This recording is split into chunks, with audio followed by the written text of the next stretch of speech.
Hello বন্ধুরা, আশা করি তোমরা সবাই ভালো আছো। আমরাও সবাই অনেক ভালো আছি। তো আমরা এসেছি আজ আমাদের বাংলাদেশের যিনি জাতীয় কবিগুরু রবীন্দ্রনাথ ঠাকুর, তার কুঠিবাড়ি নওগাঁ জেলার অন্তর্গত আত্রাই উপজেলার রবীন্দ্র কুঠিবাড়ি।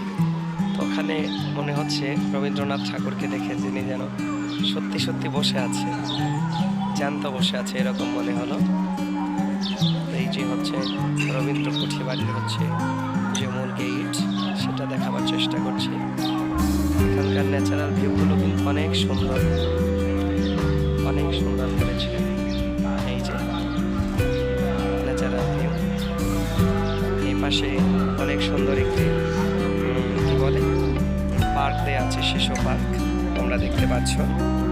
সেই সঙ্গে আমাদের এদিকে আমরা দেখুন যে বাংলাদেশে ঘুরে ঘুরে ট্রাভেল করি।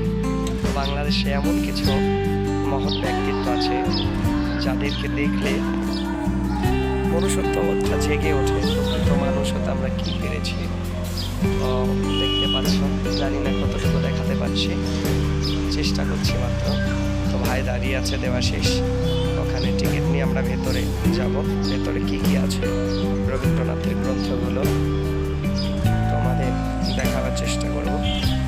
টিকিট নিয়েছো দেওয়া? হ্যাঁ, কয় টাকা নিয়েছে তুমি? 15 টাকা বলা আছে, 20 টাকা করে। আচ্ছা আচ্ছা, আমরা প্রবেশ করছি। আর সবাই দেখছেন এই আঙ্কেল এখানে হচ্ছে টিকিট নিয়ে আমাদের ভেতরে যাওয়ার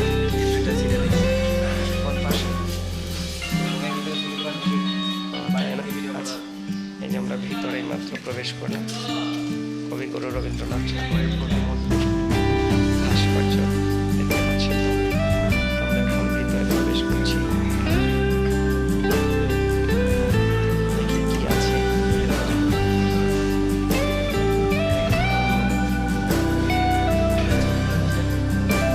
এই যে এটা তৎকালীন সময়ে কৃষিল্যান্ডে ব্যবহৃত শিল্প।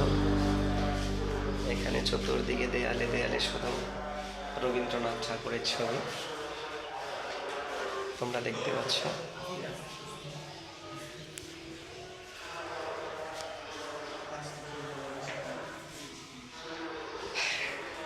রবীন্দ্রনাথ ঠাকুরের ব্যবহৃত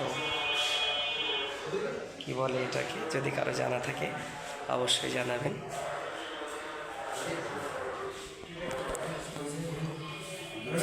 সবাই এসছে। রবীন্দ্রনাথ ঠাকুরের ব্যবহৃত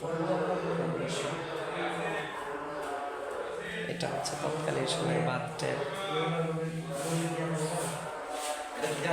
এটা কি রে ভাই?